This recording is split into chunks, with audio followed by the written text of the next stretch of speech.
के लिए हम लोग यहाँ पे सब बैठे हैं कि हमें 2025 में क्या करना चाहिए, चुनाव लड़ना चाहिए कि नहीं लड़ना चाहिए। इसलिए हम आप सबों को आमंत्रित बातों में भी और जहाँ भी कोई ऐसा कार्यक्रम होता है वहाँ पे मैं अपने आप से कहा हूँ कि जितना अधिकार हमारे घर वालों को हमारे ऊपर है उतना रफीगंज विधानसभा वासी के सभी जाति धर्म के लोगों को हमारे ऊपर इतना ही अधिकार है।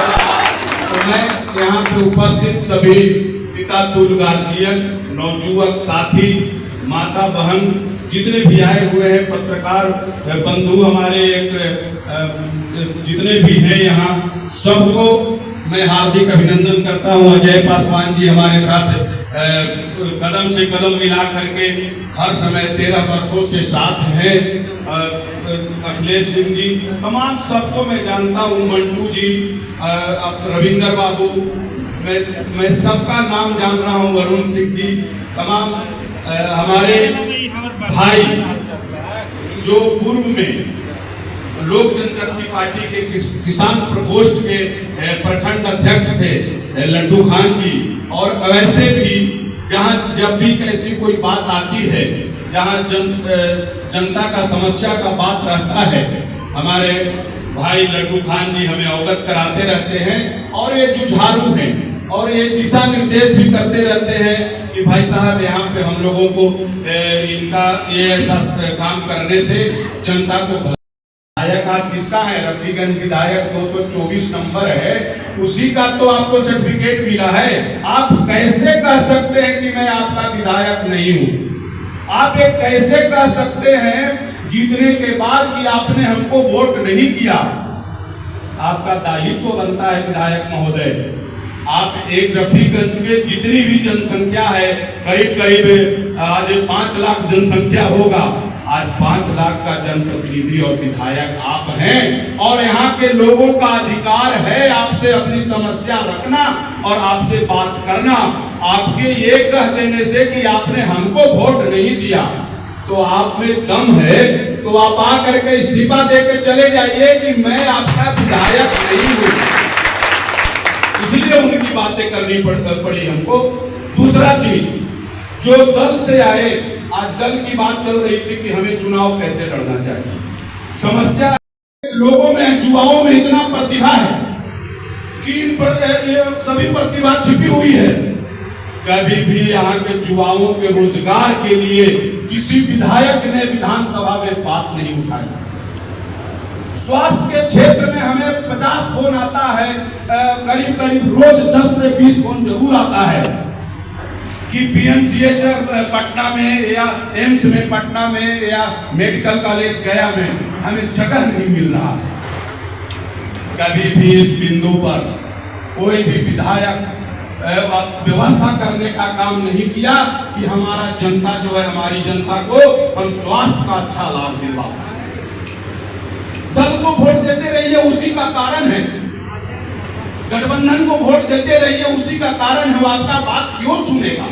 वो तो पैराशूट से 4 पार्टियों के गठबंधन से उतारा हुआ प्रत्याशी है और आपके वोट पर जीत के जाएगा और वो उसी दिन से अपना विकास करना चाहता है। आपको चाहिए जमीन से जुड़ा हुआ व्यक्ति जो आपको एक रूबरू जानता हो, आपके दुख सुख में।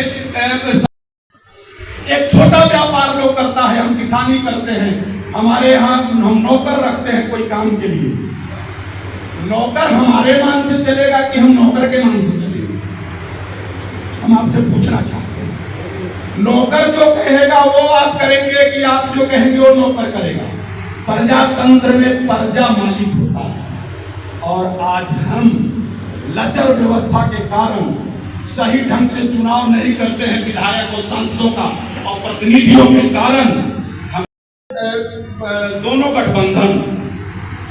गठबंधन में कोई भी neutral party, one man party में कोई दम नहीं है। बिहार में कितना बड़ा कोई विश्व का पार्टी हो या बिहार में 20 वर्षों से जो शासन कर रहा हो, जो 15 वर्षों तक पहले भी सरकार चलाया हो, उनके सहयोगी हो, उनमें अकेले दम पर चुनाव लड़ करके और विधानसभा में अकेले सरकार बनाने का उनको ताकत नहीं है। उनके विधायक जितने भी हैं वो गठबंधन बना करके 4-4 पार्टियों से पैरासूट से यहाँ पर उतारते हैं प्रत्याशी को, और वो प्रत्याशी जब 4 दल का रहता है तो सिर्फ न वो अपना दल के लिए काम कर पाता है और न अन्य दल के लोगों के लिए काम कर पाता है, और उसको अभिमान उसी दिन से जग जाता है जिस दिन वो 4 पार्टी के गठबंधनों का विधायक या सांसद बन करके वो विधानसभा या लोकसभा में जाएगा, तो वो आपका याद नहीं करेगा कि हम किसके वोट से जीत करके इस कुर्सी को सुशोभित कर रहे हैं और हमारा मान सम्मान बढ़ रहा है। ये इतिहास एक उठा करके देख लीजिए। मैं तो 13 वर्षों से राजनीति में आया हूँ, लेकिन आप लोग आजादी के बाद से वोट करते आ रहे हैं। जो कहीं 20 साल के लोकसभा जाने वाले लोग का हालत देख लीजिए, या इसके पहले 10 साल पहले जो विधायक रहे, जो एनडीए से रहे या जिससे भी रहे, उन्होंने क्षेत्र के लिए और आपके लिए, आपके बच्चों के भविष्य के लिए क्या काम किया। जीत के जाते हैं और अपना विकास करते हैं, तो आपको व्यक्ति विशेष का भी चुनाव करना होगा कि जो व्यक्ति को हम वोट दे रहे हैं वो हमारे प्रति कितना वफादार है, वो जितना प्रयास करता है कि मेरा और मेरे बच्चों का, मेरे रिश्तेदारों का और हम जितने हमसे जुड़े लोग हैं उनका मैं प्रोत्साहन दे करके उनको बढ़ावा दूं और उनका विकास करूं। वो आपके लिए सोच भूल जाते हैं कि जनता के वोट से जीत करके हम विधानसभा को सुशोभित कर रहे हैं या लोकसभा को सुशोभित कर रहे हैं। वैसे जनप्रतिनिधि जब से ये गठबंधन की राजनीति चालू हुई है तब से समाजवाद और जन जन का बेसाथ देने वाले और जनता की आवाज को उठाने वाले नेताओं की कमी हो गई है।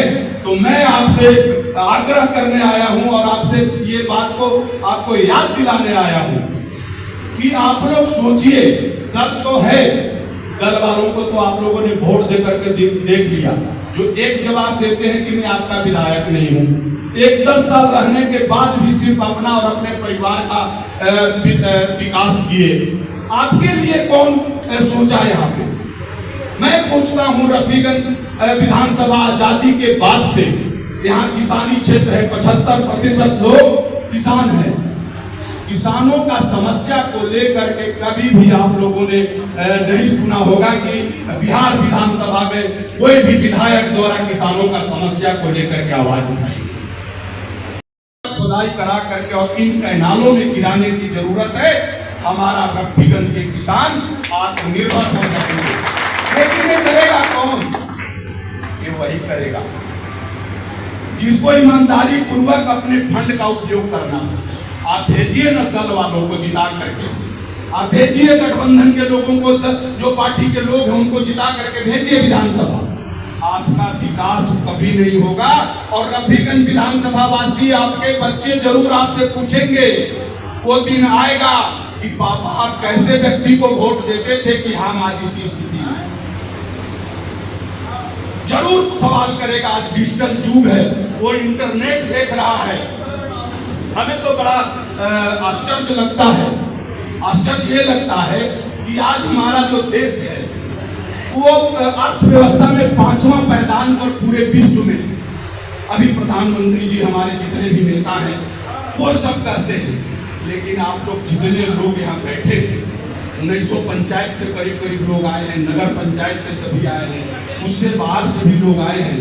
आप लोग को लगता है कि आप 5वां नंबर पर आप उस स्थिति में हैं? हमारा भारतवर्ष के तो हमारा सरकार सभी के समस्याओं को समाधान नहीं कर पाया, लेकिन मैं आपको आश्वस्त करना जरूर चाहूंगा कि रफीगंज विधानसभा आत्मनिर्भर होगा हर क्षेत्र में। वो कैसे होगा, वो मेरा स्वयं का प्लान है। आज आप लोगों के बीच में मैं रखूंगा 5 मिनट समय आओ। एक विधायक को 5 सालों में 15 करोड़ रुपया निधि होता है, निजी फंड होता है। वो फंड का यदि विधायक अपना सही दुरुपयोग कर दे तो मेरे को नहीं लगता है कि कोई समस्या बच नहीं सकता है। आज उत्तर कोयल नहर की बात हमारे कई वक्ताओं ने कहा, उत्तर कोयल की जरूरत रफीगंज के लिए नहीं है। यहाँ प्राकृतिक का ऐसा बनावट है कि यदि काम करने वाला व्यक्ति उस पर अमल करे और किसी भी सरकार के सामने वो पक्ष में रहे, सत्ता में रहे या विपक्ष में रहे, उसको हाथ फैलाने की जरूरत नहीं है। विधानसभा जाने के बाद स्वयं का 15 करोड़ रुपया में वो विकास कर सकता है और 5 वर्षों में कम से कम किसानों को आत्मनिर्भर रफीगंज में जरूर कर सकता है। उतना भी पैसा नहीं लगेगा आपको। दक्षिणी उनका में हड़गोड़वा पहाड़ का नाम सुने होंगे आप लोग। दोनों पहाड़ तक मैं वहां गया हूं और वहां निरीक्षण किया हूं और निरीक्षण करने के बाद से रफीगंज के लिए जो जय नवादा का जो पिछबईन है, जो सोंडी 1, 2, 3 है, जितना भी नहर उत्तर कोयल वो आता है और रफीगंज के अंतिम छोर तक जो जाता है, उसमें सिर्फ कुछ नहीं करना है, 2 से 3 करोड़ रुपया में वहाँ बांध देना है अपना निजी पैसा से। और उसके बाद करीब 1.5 किलोमीटर वहां से बहुत सरकारी जगह है जो बढ़ती में आपका फोन को उठाता है तो और आपकी समस्याओं को लेकर के वो जहां भी जिससे संबंधित है वहां बात को रखता हो। कितने नेता अभी तक रफीगंज में हुए जो आपकी समस्या को सुन करके और उन पदाधिकारियों तक आपकी बातों को पहुंचाने का काम किया। मित्रों, सबसे बड़ी बात मैं ये बता देना चाहता हूं कि औरंगाबाद जिला जो है वो आज औद्योगिक हब है। इसके बारे में आप सबों को नहीं मालूम। यहाँ औरंगाबाद जिला में 2 श्री सीमेंट का फैक्ट्री लगा है, 2 एनटीपीसी लगा है। शिवगंज में बिहार भर का ही नहीं भारतवर्ष का सबसे बड़ा औद्योगिक जो है राइस मिल है। आपका ये बघौरा पंचायत में भी सौर ऊर्जा ताप है। और अभी कल के पेपर में मैं देखा हूं कि 2400 मेगावाट का एक और एनटीपीसी औरंगाबाद जिला को भारत सरकार ने दिया है। लेकिन उससे हमारे यहाँ पे औरंगाबाद वासियों को कोई फायदा नहीं है। उससे फायदा किसको होगा? वो जिसको आप जिता करके गठबंधन में भेजते हैं वो वहां जरूर सेट हो जाएंगे और उनका ही वहां पे राज चलेगा। कभी किसी को 1 रुपया सीमेंट में कमीशन चाहिए तो एनटीपीसी से उनका अपने घर परिवार और रिश्तेदारों को नौकरी चाहिए, उसमें जितना ठेकेदारी है उनको चाहिए। यानी तमाम यहाँ के जनता जो जिसके वोट पर जीत करके आप जाते हैं और उस पावर से यहाँ जो उद्योगपति हैं उनसे हमारी ताकत से और आप अपना विकास करते हैं। आपको बता दूं कि कम से कम रफीगंज विधानसभा में बहुत बड़ा बात नहीं कर सकता हूं।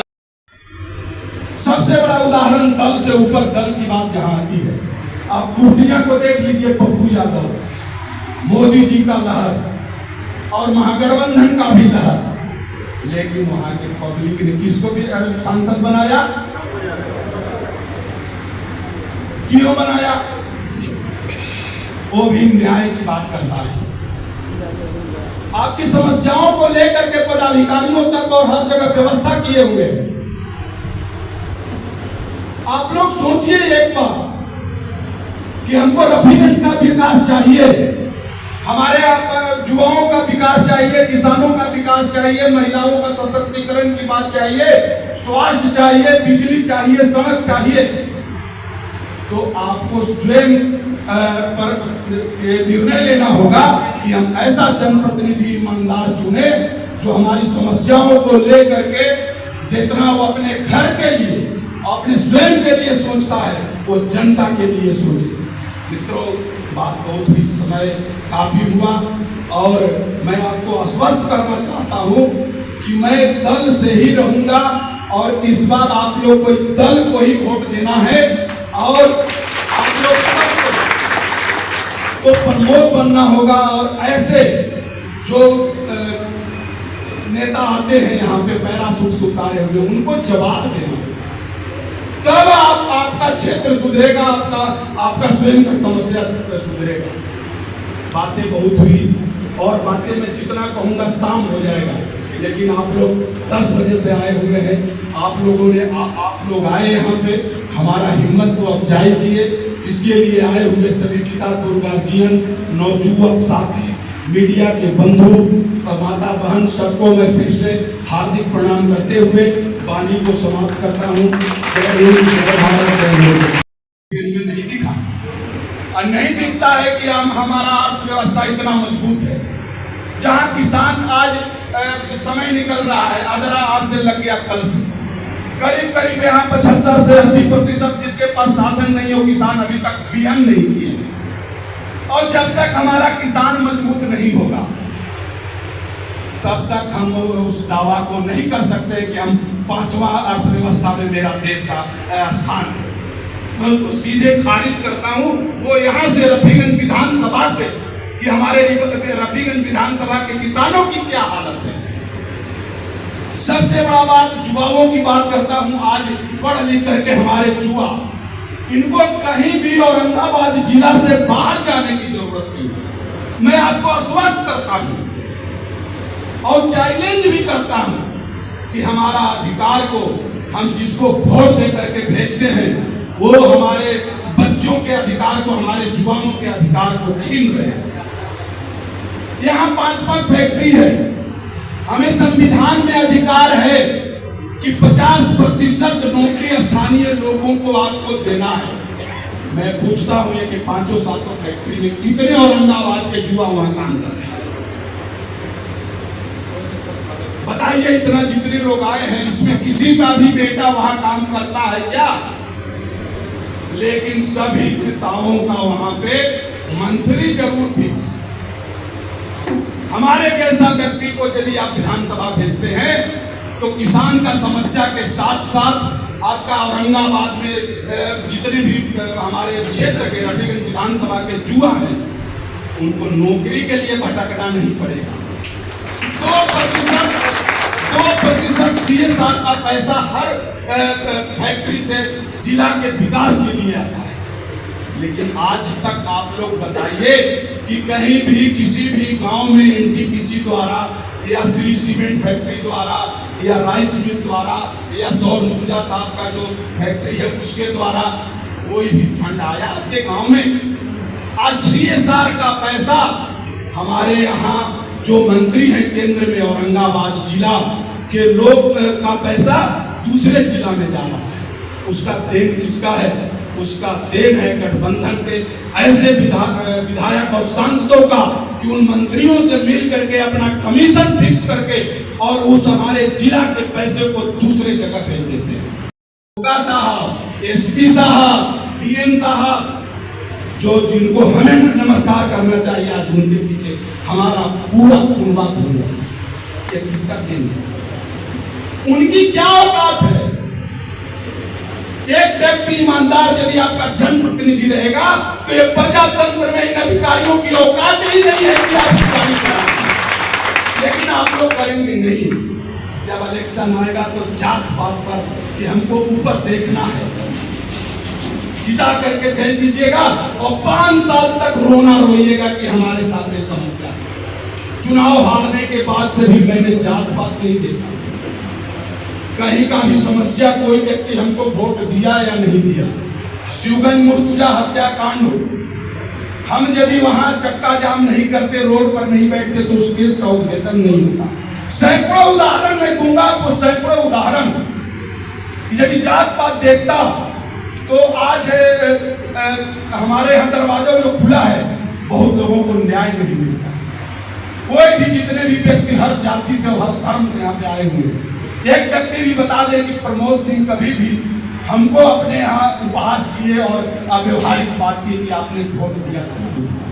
हम आपके लिए निरंतर लड़ते हैं। आज बहुत सा फोन आता है, बहुत सा फोन आता है भ्रष्ट अधिकारियों के बारे में। सबसे ज्यादा हमारे किसान भाई और सब लोग परेशान हैं CO से और कर्मचारी से। हमारा जमीन हमने बेचा और ताकि खारिज करने के लिए पैसा तुमको दे। ये कहाँ का न्याय है? कहाँ का न्याय है? जमीन के मालिक कौन है? तुमको पैसा मैं अपना स्वयं के जमीन के लिए क्यों दूंगा? आप भूल से छूट गया आपका, कहीं भी आप हेलमेट छोड़ दिए या ट्रैफिक नियम का पालन नहीं किए, गाड़ी लगा लगा करके, और हमारे नवजुवक और गार्जियन कितना परेशान है। उसमें भी एक भी चालान नहीं कटता है। जितना भी पैसा वसूली होता है उन नेताओं और बड़े पदाधिकारियों के लिए होता है, आपको पता नहीं। तो आप लोग यदि भ्रष्टाचार मुक्त रफीगंज विधानसभा चाहते हैं तो आपको स्वयं को सोचना होगा, और हर पार्टी से जो पदाधिकारी हैं उनको, और व्यक्तिगत रूप से जो हमारे साथ हमारे शुभचिंतक को हमें परिवार का सदस्य समझते हैं, उन लोगों को भी बुला करके हमने आप लोग सबों का विचार जानने का कोशिश किया कि हमें 2025 में क्या करना चाहिए, चुनाव लड़ना चाहिए कि नहीं लड़ना चाहिए।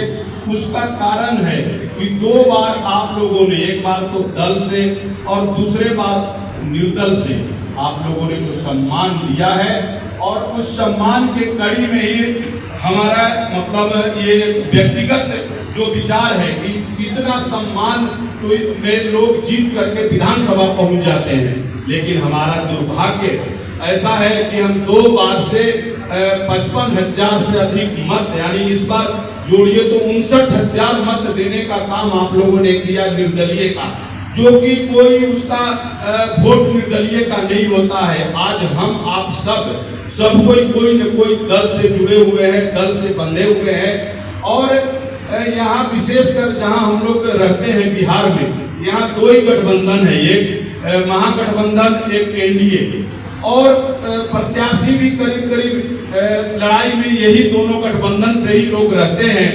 लेकिन उसके बाद भी दोनों को नकारते हुए हम पर आप लोगों ने भरोसा जताया और 59,000 मत देने का काम किया।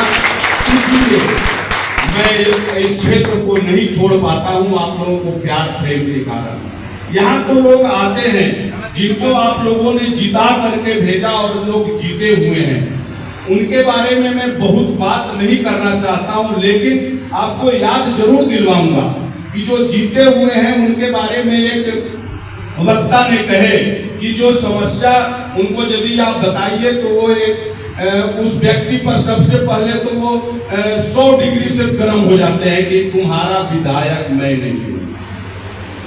फैक्ट्री लगता है तो वो अनुबंध होता है फैक्ट्री प्रबंधन से कि 2% CSR का पैसा हम जिला के विकास के लिए लगाएंगे। जितना बड़ा टर्नओवर है NTPC से लेकर के श्री सीमेंट से लेकर के अन्य फैक्ट्रियों से लेकर के हमारे जिला से ज्यादा मैं नहीं समझता हूं कि बिहार के कोई जिला में होगा, लेकिन आज वो धरातल पर नहीं उतरा है। कारण कि जो भी नेता जीत के जा रहे हो प्रबंधन से बैठ करके और उनसे समझौता करके और पदाधिकारियों से मिल करके वो पैसों को बंदर बांट करके क्या लेना देना आपसे, आपके बच्चों से क्या लेना देना, यहाँ के किसानों से क्या लेना देना, महिलाओं की समस्याओं से क्या लेना देना, आपके प्रखंड में क्या हो रहा है, पदाधिकारी कैसे आपके साथ व्यवहार कर रहे हैं, पुलिस आपके साथ यहाँ स्थानीय स्तर पर व्यवहार कैसे कर रहा है, तो क्या लेना देना। उल्टा हुआ और आपको आप यदि वोट नहीं दिए होंगे तो यदि आप पकड़ा गए और नाम बता दिया, कारण सबसे उनका टाई अप है, सीओ से लेकर के बीडीओ से लेकर के थानेदार से लेकर के जितने भी पदाधिकारी है सभी नेताओं का टाई अप है। और वो बताते हैं यदि आप उनका सपोर्ट नहीं किए और वो गलती से आप कहीं आपकी आपसी विवाद से आप केस में फंस गए तो आपके ऊपर और धारा लगवाते हैं। ये हो रहा है कि नहीं हो रहा है, चल रहा है कि नहीं चल रहा है।